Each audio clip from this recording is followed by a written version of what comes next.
Bismillahirrahmanirrahim. Qala innama yataqabbalu Allahu minal muttaqin. Maksudnya, dia berkata, sesungguhnya Allah hanya menerima amalan daripada orang yang bertakwa. Surah Al-Ma'idah ayat ke-27. Assalamualaikum warahmatullahi wabarakatuh. Di sini kami hendak menayangkan video Tabayun 2021 kami.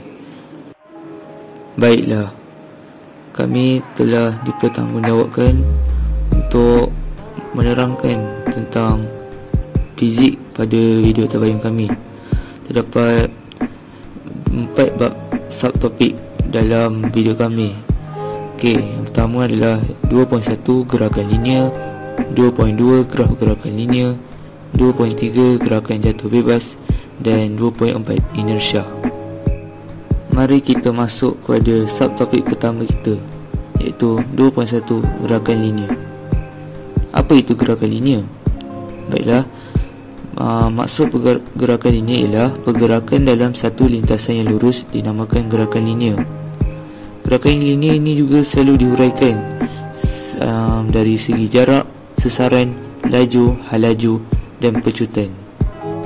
Di dalam subtopik ini terdapat juga berkaitan dengan jarak dan sesaran. Walaupun namanya dengan konsepnya lebih kurang sama, ia juga mempunyai perbezaan antara satu sama lain. Baiklah, perbezaannya seperti berikut. Pertama, jarak. Panjang lintasan yang dilalui oleh pergerakan satu objek. Manakala bagi sesaran pula, jarak terpendek antara kedudukan awal dengan kedudukan akhir pergerakan suatu objek pada satu arah tertentu. Okey, perbezaan keduanya pula, jarak. Nilainya bergantung pada laluan yang diambil oleh pergerakan objek itu.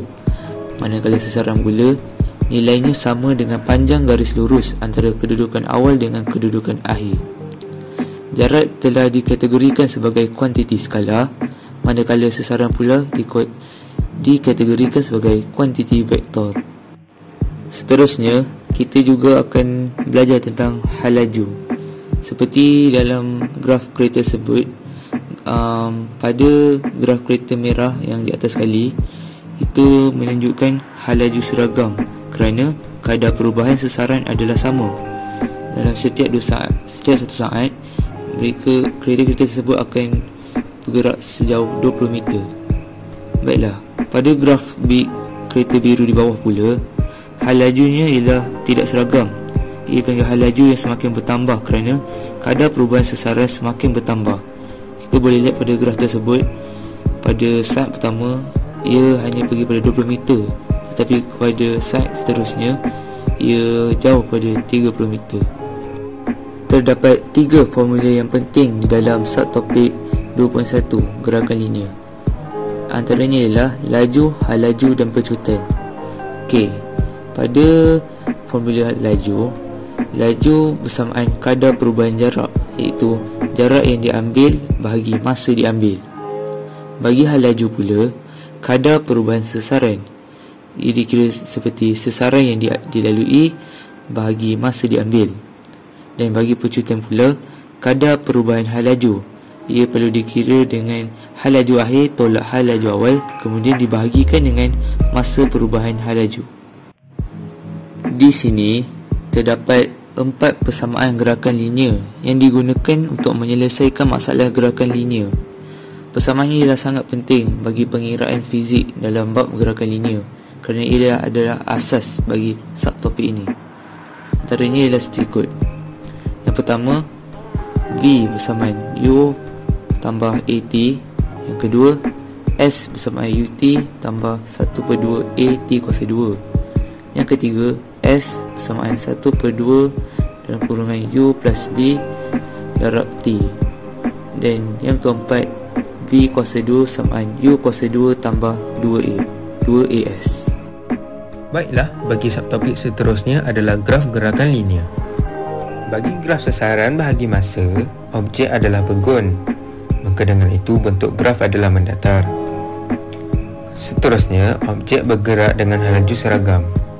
Maka dengan itu bentuk graf adalah menaik secara berkadar. Di samping itu, objek bergerak dengan halaju bertambah.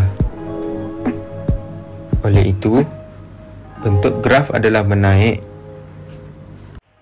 Bagi graf halaju bahagi masa pula, objek bergerak dengan halaju seragam, maka dengan itu, bentuk graf adalah mendatar. Selain itu, objek bergerak dengan pecutan seragam, maka bentuk graf adalah menaik secara berkadar.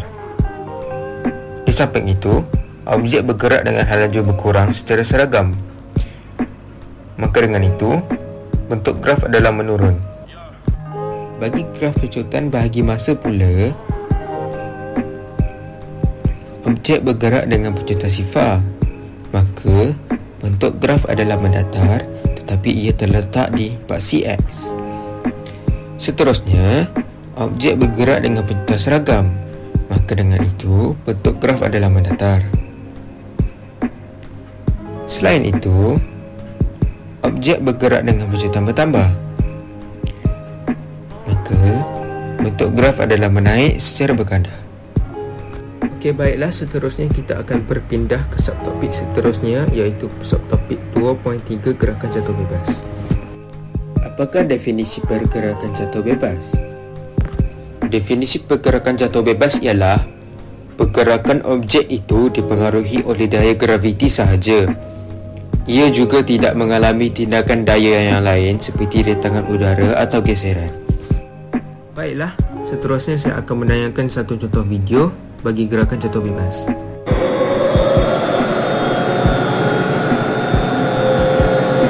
Galileo's experiment was simple.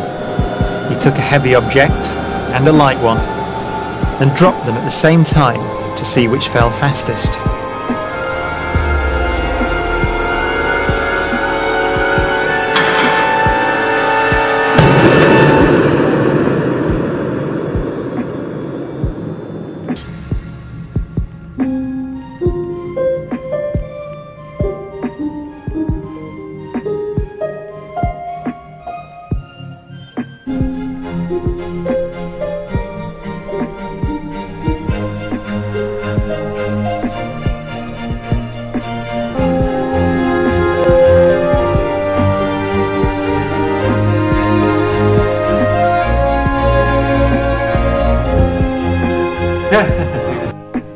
Terdapat 3 formula bagi penyelesaian masalah yang melibatkan objek yang jatuh bebas. Yang pertama, V bersamaan U tambah GT. Yang kedua, S bersamaan UT tambah 1/2 GT kuasa 2. Dan yang ketiga, V kuasa 2 bersamaan U kuasa 2 tambah 2GS.